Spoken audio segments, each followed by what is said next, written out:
अच्छा, एक बड़ा सवाल है। सोनीपत को कहा जाता है कि हुड्डा का गढ़ है, हुड्डा का गढ़ है, हुड्डा का गढ़ है। इस गढ़ को कैसे भेदेंगे?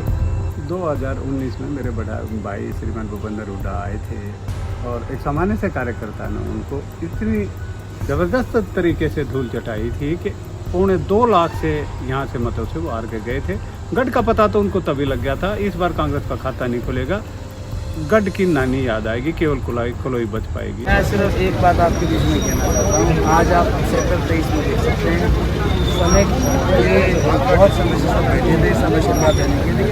इसके बावजूद इतना आशीर्वाद लोगों को जो आज मिला है, मैं समझता हूँ कि आज सोनीपत की जनता ने मन बना लिया है कि इस बार सोनीपत में कमल का फूल दिखाएंगे। सोनीपत जिले के साथ भूपेंद्र सिंह हुड्डा ने जिस तरह का शौचालय व्यवहार किया, इसको अपना घर बताया, अब सबक सिखाने का मौका है। आने वाली 5 तारीख को कमल के फूल का बटन दबा के सोनीपत विधानसभा में इस वक्त मौजूद है, हमारे साथ बात करने के लिए मौजूद है पूरे मैदान में। आइए बात कर लेते हैं। मात्र 3 दिन का सदस्य है, चुनाव प्रचार रस्म आपके लिए होता है, किस तरीके से देखते हो? मैं सिर्फ एक बात आपके बीच में कहना चाहता हूँ। आज आप सेक्टर 23 में देख सकते हैं, समय ये बहुत समय से सब बैठे थे समय आशीर्वाद देने के लिए। इसके बावजूद इतना आशीर्वाद लोगों को जो आज मिला है, मैं समझता हूँ कि आज सोनीपत की जनता ने मन बना लिया है कि इस बार सोनीपत में कमल का फूल दिखाएंगे।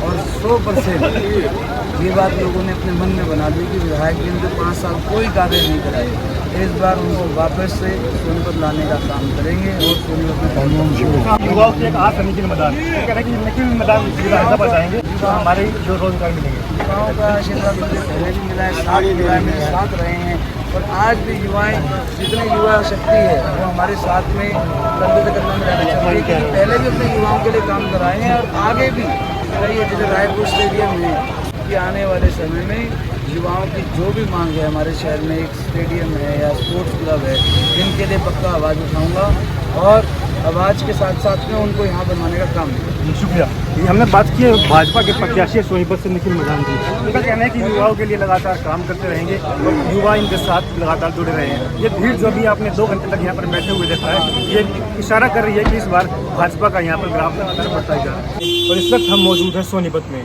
और सोनीपत, रोहतक, बहादुरगढ़, ये सभी जो है हरियाणा के गढ़ बताए जाते हैं। और इसी गढ़ को भेजने के लिए हमारे साथ एक ऐसे रणनीतिकार हैं भाजपा की तरफ से, आनंद सिंह हुड्डा जी, जो भाजपा के जिला प्रवक्ता हैं सोनीपत जिले से। आइए चर्चा कर लेते हैं इनके पास क्या रणनीति है इस बार विधानसभा चुनाव में सोनीपत जिले को जिताने के लिए।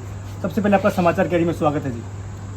समाचार कैरी, अखबार, न्यूज़ चैनल देखने वाले सभी दर्शकों को हमारी तरफ से, भारतीय जनता पार्टी की तरफ से मुबारकबाद, धन्यवाद, क्योंकि आप निष्पक्ष समाचार जनता और नेता के बीच में हेतु का काम करते हुए डिलीवर कर रहे हो जी, शुक्रिया। आपका बहुत बहुत धन्यवाद। विधानसभा चुनाव, लोकसभा चुनाव अभी हाल ही में खत्म हुए हैं, अब विधानसभा चुनाव आ गए हैं। सोनीपत जिले की जिम्मेदारी आपके पास है, आप प्रवक्ता हैं, हर एक विधानसभा में आप घूम रहे हैं। सोनीपत की 6 की 6 क्या समीकरण है? भारतीय जनता पार्टी कार्यकर्ता बेस पार्टी है। आपने मेरे से स्थिति जानना चाहिए, मैं कहता हूँ 6 की 6 पे कमल का फूल खिलेगा। कांग्रेस का खूनी पंजा यहाँ से समाप्त हो चुका है। वर्तमान में यहाँ से कांग्रेस के विधायक हैं, किस तरीके से देखते हैं उनको? वर्तमान में जाति के आधार पर, क्षेत्र के आधार पर कुछ लोग भ्रमित थे, जिनका भ्रम अब टूट चुका है। परिवारवाद से तंग हैं, भ्रष्टाचार से तंग हैं, भाई भतीजावाद से तंग हैं और गुलाबी गैंग जो अब ये है, पहले ग्रीन ब्रिगेड थी, इसकी तानाशाही से लोग तंग हैं। इसलिए भारतीय जनता पार्टी को लोग पसंद करते हैं। अच्छा, एक बड़ा सवाल है। सोनीपत को कहा जाता है कि हुड्डा का गढ़ है, हुड्डा का गढ़ है, हुड्डा का गढ़ है। इस गढ़ को कैसे भेदेंगे? 2019 में मेरे बड़ा भाई श्रीमान भूपेंद्र हुड्डा आए थे और एक सामान्य से कार्यकर्ता ने उनको इतनी ज़बरदस्त तरीके से धूल चटाई थी कि 2.25 लाख से यहाँ से मतों से वो हार के गए थे। गढ़ का पता तो उनको तभी लग गया था। इस बार कांग्रेस का खाता नहीं खुलेगा, गढ़ की नानी याद आएगी, केवल कुलोई बच पाएगी। नहीं, पूरे रोहतक जिले में हम 11 सीटें जीत रहे हैं जी। यहाँ से देखा जाए सोनीपत में इस वक्त हम बैठे, सोनीपत से निखिल मैदान जी को भाजपा के टिकट मिली है। इससे पूर्व में यहाँ पर कविता जैन जी भी थी, राजीव जैन थे, वो पूर्व में मंत्री रहे हैं। उन्होंने भी टिकट के लिए दावेदारी की थी, लेकिन बाद में उन्होंने अपना नामांकन निर्दलीय के लिए दाखिल करने की कोशिश की, बाद में उन्हें मना लिया गया। क्या ये सिर्फ ऊपर से मनाया गया या सच्ची में ही भाजपा इस तरीके के कार्यकर्ताओं को मना लेती है? भारतीय जनता पार्टी का कार्यकर्ता उद्देश्य एक ही होता है, पहले देश बाद में पार्टी। अपना कोई अस्तित्व नहीं। थोड़ा बहुत कार्यकर्ता चटक सकता है, भटक सकता है, मटक सकता है, परंतु कमल के फूल से दूर नहीं जा सकता।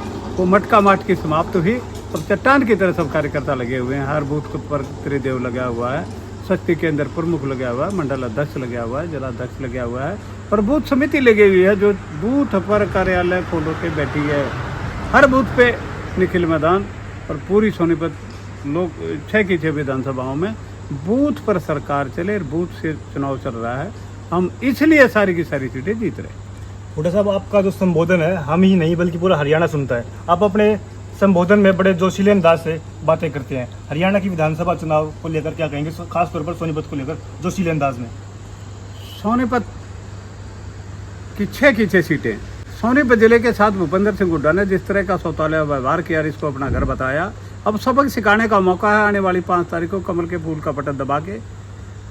जो ये ग्रीन ब्रिगेड अब गुलाबी गैंग बन के लोगों को धमका रही है, सता रही है, परेशान कर रही है, इससे मुक्ति पाने के लिए केवल 5 तारीख को कमल के फूल का बटन दबाएं और कांग्रेस मुक्त हरियाणा बनाएं। कांग्रेस मुक्त सोनीपत हो चुका है और ऐसे ही मुझे लगता है पूरे पुराने रोहतक जिले में 14 में से 11 सीटें जीत करके हम कांग्रेस मुक्त हरियाणा को बनाने जा रहे हैं। जी, हमने बात की भाजपा के प्रवक्ता सोनीपत जिले के आनंद सिंह हुड्डा। इनका कहना है कि सोनीपत की सभी 6 की 6 सीटों पर इस बार कमल खिलने जा रहा है। आपको बता दें कि अगर हम कांग्रेस की और भाजपा की तुलना करें तो कांग्रेस के पास जो संगठन है वो जिला स्तर पर भी नहीं है, और हम बात करें भाजपा की तो इनके पास पन्ना प्रमुख तक का भी संगठन मजबूती से है। पन्ना प्रमुख तक का आपके पास संगठन है? हमारे पास पन्ना प्रमुख ही नहीं जी, पन्ना समिति भी है। एक पन्ने में वोट होती हैं तकरीबन 40। जी, उन 40 वोटरों में से हमने चुनाव कराना बड़ा मुश्किल हो गया और हमने 21-21 की 31-31 की पन्ना की समितियां बनानी पड़ी। जी, तब जाके हम सभी कार्यकर्ताओं का समयवास इसमें कर पाए। तब हमें लगा कि भारतीय जनता पार्टी भारत की जनता की पार्टी है। सभी लालायित हैं कि मैं पन्ना प्रमुख बनूं, मैं पन्ना की समिति का सदस्य बनूं। हमने सबका मान रखते हुए इसमें छूट दी कि 31 तक की समिति इस 40 वोटों में से बन सकती है और सोनीपत जिले में वो रिकॉर्ड भी काम हुआ। सबसे बढ़िया संगठन हरियाणा में आज है जहां हर बूथ पर कार्यालय है। इस संरचना के तहत जनता तक सीधा संवाद हमारा है। आगे आने वाली नायब सैनी जी की जो सरकार है, जो ट्रेलर 56 दिन का लोगों ने देखा, पिक्चर देखना चाहते हैं और पिक्चर देखना चाहते हैं बूथ पे बैठ के कार्यालय चलाकर। बूथ की समस्या बूथ पर नपेटेगी भारतीय जनता पार्टी। किसी की वेदनाएं, पीड़ाएं, किसी तरह की त्रुटियां, छोटी मोटी कोई तकलीफ वो बूथ पर ही समाप्त होंगी। किसी ने चंडीगढ़ या सोनीपत भी आना नहीं पड़ेगा। इस तरह का संगठन की रूपरेखा है और सरकार 100% भारतीय जनता पार्टी की है, भारत की जनता की है। जी हाँ, 56 दिन का ट्रेलर जो है नायब सैनी ने दिखाया और अब पिक्चर दिखाना बाकी है, ऐसा कह रहे हैं आनंद सिंह हुड्डा जी का। और ये तो देखना बड़ा दिलचस्प होगा। इस बार का जो चुनाव है काफ़ी रोचक है। 5 तारीख को मतदान है और 8 तारीख को मतगणना है। ये भविष्य के गर्भ में है कि इस बार कांग्रेस पार्टी का क्या होगा, भाजपा पार्टी का क्या होगा या अन्य जो पार्टी है, अन्य जो निर्दलीय उम्मीदवार खड़े हैं, इस बार उनकी क्या स्थिति है। अच्छा, एक और बड़ा सवाल है, इस बार ये अफवाहें फैलाई जा रही हैं कि किसी भी पार्टी की जो सरकार नहीं आ रही है, निर्दलीय का सहारा लेना पड़ेगा। देखिए, ये प्रजातंत्र है।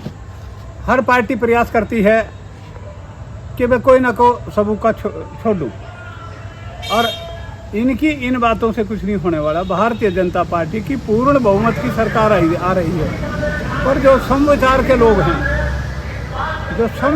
लोग हैं, उनको हम कभी छोड़ते नहीं, किसी की बैठा के ऊपर चलते नहीं। कार्यकर्ताओं के दम पे और भारतीय जनता पार्टी जनता के दम पे पूर्ण बहुमत से भी बढ़ के सरकार आ रही है। किसी को कोई भ्रम है तो इस पुराने रोहतक जिले से अंदाज़ा लगा ले, हरियाणा से अंदाज़ा लगा ले। किसी भी तरह से कांग्रेस पार्टी इस गुंडागर्दी के कारण जो इन्होंने अब टिकटों में परिवारवाद फैलाया है, क्षेत्रवाद फैलाया है और जिस तरह का टिकट वितरण हुआ, इनके सारे के सारे लगभग 10 से 10 प्रत्याशी थे तो 8 ने पार्टी छोड़ दी।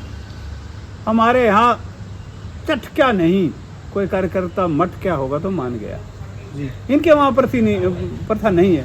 इनके तो पहले एक इनके विधायक ने जो करनाल जिले से चुनाव लड़ रहे हैं, उसने कहा भाई पहले अपना घर भरूंगा, फिर रिश्तेदारों का घर भरूंगा, जी, जी, फिर जाहिर वर्करों का घर भरूंगा। अब हमारे यहाँ तो ऐसे त्यागी और तपस्वी कार्यकर्ता है जो कहते हैं पहले देश फिर पार्टी, अपना कोई अस्तित्व नहीं, बिना पर्ची खर्ची की सरकार चलाते हैं। किसी एमएलए मंत्री के ओके भरने की जरूरत नहीं, किसी की चापलूसी करने की जरूरत नहीं, मेरिट के आधार पर नौकरी देते हैं। और ये कहते हैं कुलदीप शर्मा जो गन्नौर से चुनाव लड़ रहे, उन्होंने बयान दिया कि मैं साथ बिठा के ले जाऊंगा और भूपेंद्र हुड्डा जो है ना गुंडागर्दी से नौकरी लगाएगा और मैं लगवाऊंगा। परंतु हरियाणा की जनता इस नंगे नाच को देख रही है, ऐसा बिल्कुल नहीं होगा। इसी तरह से मेरिट के आधार पर नौकरियां लगेंगी और नायब सैनी जी के नेतृत्व में निष्पक्षता से पूरे हरियाणा का एक समान विकास होगा। पढ़ने वाले इंटेलिजेंट बच्चों को रोजगार दिया जाएगा, खुशहाल हरियाणा होगा, संपन्न हरियाणा होगा, स्वर्ग जैसा हरियाणा होगा, भय भ्रष्टाचार और भूख मुक्त हरियाणा होगा। हर सिर के ऊपर छत होगी, हर बहन को रसोई चलाने के लिए 2100 रुपये पर महीना उनका सहयोग राशि दी जाएगी। भय भ्रष्टाचार मुक्त भारत होगा। इनका कहना है कि खर्ची पर्ची को बंद कर दिया जाएगा और मेरिट के आधार पर ही इस बार नौकरियां दी जाएंगी युवाओं को। देखते रहिए समाचार कैडी और इसी तरह की और भी मुद्दों को जानने के लिए हमारे चैनल को अवश्य सब्सक्राइब कर ले। जय हिंद, जय भारत।